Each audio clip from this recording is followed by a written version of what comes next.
Primeiro de tudo, pessoal, é o contrato por empreitada global. O que é esse contrato? É quando o Henrique, que está aqui me ajudando, ele chega para mim e diz: Felipe, eu quero fazer uma obra com você. Estão aqui os projetos. Vamos supor que ele já veio com os projetos prontos. Quanto vai me custar essa obra? Eu vou passar para ele, pessoal, um valor total. Ou seja, ele fechou comigo para que eu entregue tudo da obra dele.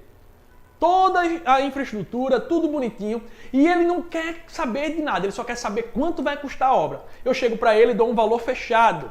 Ó, um valor fechado, ou seja, eu dou um orçamento para ele, baseado nos projetos, de quanto vai custar a obra dele. Ele me deu os projetos, eu digo: sua obra, Henrique, vai me custar 200 mil reais. Ou seja, pessoal, nesse tipo de contrato aqui, eu como construtor, quando o Henrique me contrata, ele não quer saber onde que eu estou comprando material, ele não está nem aí. Ele contratou o Felipe para fazer a parede. Então eu tenho que entregar para ele, nesse meu contrato, eu estou fechando com ele, ó, duas coisas básicas. Material, mão de obra e aqui impostos e custos indiretos. Eu vou botar aqui custos gerais. Só para não ficar muito grande. Dá para enxergar daí? Então, ele fechou comigo o serviço completo, a obra inteira. Ou seja, está incluso material, mão de obra e os custos gerais, com impostos, custos indiretos, administrativos, enfim. Tudo que for necessário para entregar para ele o que, gente? O imóvel.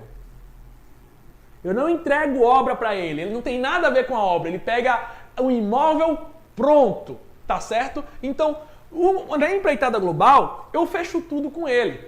Só que aí, eu tenho algumas peculiaridades. Eu vou falar primeiro da empreitada global, depois eu falo da administração, tá? Por causa do espaço aqui. Então, vou falar aqui sobre a empreitada global, beleza?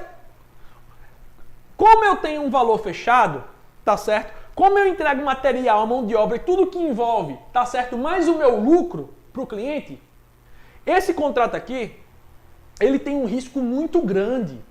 Por quê, Felipe? Esse contrato, ele tem um risco muito grande de você ter prejuízo.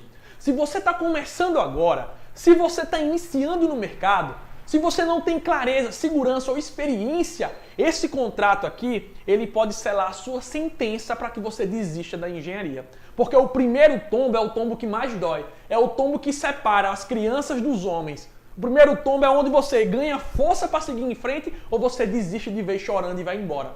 E muitas das pessoas, o que é que acontece? Elas levam o primeiro tombo e se desanimam. Abrem mão dos 5 anos de faculdade e vão atuar em outra área. Por isso que esse contrato aqui, ele tem que ser muito bem estudado. Eu tenho que saber muito bem o que eu estou fazendo ou ter alguém que me ajude a fazer. Felipe, por quê? Por que que isso aqui pode me dar um prejuízo muito grande? Primeiro motivo, ó. Primeiro ponto de atenção. Projetos ruins. Gente, se eu tenho projetos ruins, projetos que não dá para deixar claro todo o serviço que vai ser feito, projetos que não deixem claro para mim, como é que eu vou conseguir dar um orçamento preciso? Como é que eu vou dar uma proposta precisa? Porque aqui, pessoal, no Empreitada Global, o orçamento que eu falei para vocês, a proposta ela é fundamental. Como é que eu passo para o Henrique o valor de uma obra de 200 mil reais, assino o contrato com ele, quando eu vou para a obra eu gastei 220, quem vai pagar essa conta? Não houve avanço de meta, não houve aditivo no projeto, o projeto era o mesmo. Quem vai pagar essa conta dos 20 mil? Quando eu tenho um contrato por empreitada global, o risco, gente, é muito grande. Por quê? Eu posso ter projetos ruins. Projetos que não deixem claro se é pé direito duplo, se vai ter um revestimento à parte ou não. Aquele projeto de internet. Aí eu peguei um projeto ruim, dei um orçamento do valor global, fugiu da realidade. Quem vai pagar essa conta? Então, esse contrato de empreitada global, ele tem risco para quando eu tenho projetos ruins. Ele tem risco para quando eu estou com o quê? Reforma. Ó. Por que reforma, Felipe? Gente, Quem já trabalhou com reforma aí? Quem já fez reforma, comenta aqui no YouTube e no Instagram e me diz. Como foi a sua reforma? Foi exatamente o que você previu no começo? Ou deu diferença no meio da obra? Comenta aqui pra mim, essa eu quero ver a resposta. Quem já fez reforma, comenta aqui pra mim, pessoal. Qual foi a experiência? Bateu o seu orçamento da reforma? Lampa_Lucas, deu certinho a reforma? Bateu bonitinho? Ou teve coisas que foram acrescentadas? Ó, no YouTube disseram aqui, quem foi que disse? Renner disse que dobrou o valor estimado. Então, se eu como empreiteiro, eu como construtor, dou uma empreitada no valor global, eu estou assinando uma sentença de prejuízo, literalmente. Mas por que, Felipe? Gente, uma reforma, a gente entra de olhos vendados. Porque muitas das vezes, aquela obra foi executada e não teve projeto. Uma obra de 10 anos atrás que você não tem nenhum projeto, você não sabe o que vai encontrar. Você quando faz o levantamento, a proposta inicial, você está vendo tudo superficial. Vou te dar um exemplo. Eu vou definir que eu vou pegar essa parede aqui atrás e vou botar porcelanato nela. Até então, o que é que eu vou fazer? Vou levantar a área e beleza. Levantei a área, acredito que é isso. Só que quando eu começar a descascar, a escariar essa minha massa corrida, a escariar aqui a minha pintura, eu percebo que está tudo laranja. Significa que o meu reboco aqui, ele teve traço, ele teve barro e ele está esfarelando.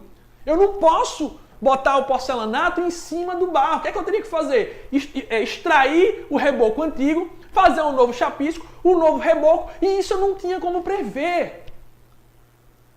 Então, quando eu pego o contrato por empreita, eu tenho que ter clareza do que vai ser feito, eu tenho que ter segurança nos projetos, porque senão eu estou assinando a minha sentença de pagar para trabalhar. Então, pessoal, reforma a gente geralmente entra de olhos vendados. Eu sempre conto, eu fui reformar uma igreja, tá? De 1900 e alguma coisa, 28, se eu não me engano, olha, 1948. Quando eu fui reformar essa igreja, a gente tinha que fazer uma abertura. Quando eu comecei a quebrar para fazer a abertura, tinha um trilho de trem, um perfil metálico bem antigo. Como é que eu ia prever que eu ia ter que alugar uma máquina para cortar aquilo? Deu para entender? Então, reforma, nós entramos muitas vezes às cegas. Esse contrato aqui não é para quem vai trabalhar com reforma. Se eu pegar a reforma, eu posso ter um prejuízo. Eu, Felipe, não recomendo, tá? Pode ser que tudo dê certo, mas eu não recomendo. Um exemplo disso foi o hotel que a gente fez com o Caio. Uma obra que a gente estimou visualmente com levantamento, na verdade, 600 mil reais, foi para uma obra de 1,5 milhão, porque quando a gente começou a quebrar, nada dos eletrodutos prestavam. Estavam todos ruins, teve que trocar todo eletroduto, fiação, teve que mudar tudo. Então isso encareceu a obra.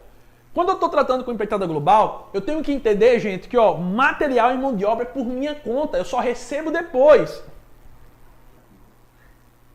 Palavra-chave aditivo, gente, nos contratos é definido um percentual de aditivo, principalmente em obra pública, né? Reforma eu posso aditivar até 50%. Numa obra com um cliente privado, você tem que entender que o problema não é o aditivo. O contrato pode até ter brecha, mas será que o cliente vai ficar satisfeito com isso? Será que esse cliente não vai te detonar no mercado porque encareceu a obra dele? Imagina só você no lugar do cliente, sentar com a construtora, eles analisarem tudo, você dizer para ele, ó, vai ser 100 mil a obra. E você, ele dizer para você que é 100 mil a obra, e você durante a obra se vê refém, se vê preso de um contrato que a obra vai aumentar para 150 mil. Você ficaria feliz? Você que está aí do outro lado? Você planejou para gastar 100 e vai gastar 150. O que eu mais conheço são pessoas traumatizadas com obras. Pessoas que não querem nem ver engenheiro, nem ver construtora. Porque o cara, na hora, não soube deixar claro para o cliente como é que funcionaria essa reforma que poderia ter aditivo. Então, aditivo nunca é a solução. Ou nunca deve ser. Corra do aditivo. Eu, como cliente, ia odiar chegar e ter um aditivo de 50% na minha obra. Você, como cliente, iria ficar satisfeito se você procurou um engenheiro, procurou uma construtora e chegou no meio da obra e encareceu 50%? Se coloca no papel do cliente, velho. Construa como se fosse para você. Aditivo tá na legalidade, tá no contrato, mas não é solução. O aditivo pode acabar com a tua fama de obra, tua reputação. Eu vou continuar aqui e vocês vão entender até o final qual é a solução, gente. Vou explicar para vocês como eu trabalho aqui. Beleza? Então, ó, quando eu trabalho com projetos ruins, quando eu tenho projetos que não são definidos, eu não uso, ó, não utilizar a empreitada global quando eu tiver projetos ruins, quando eu estiver trabalhando com reforma ou quando eu não tiver segurança para passar um orçamento. Quando eu não tiver segurança para fazer proposta. Quando eu não souber dar o preço, eu não posso entrar na empreitada global, porque se eu der o preço errado, eu levo prejuízo. Faz sentido para vocês?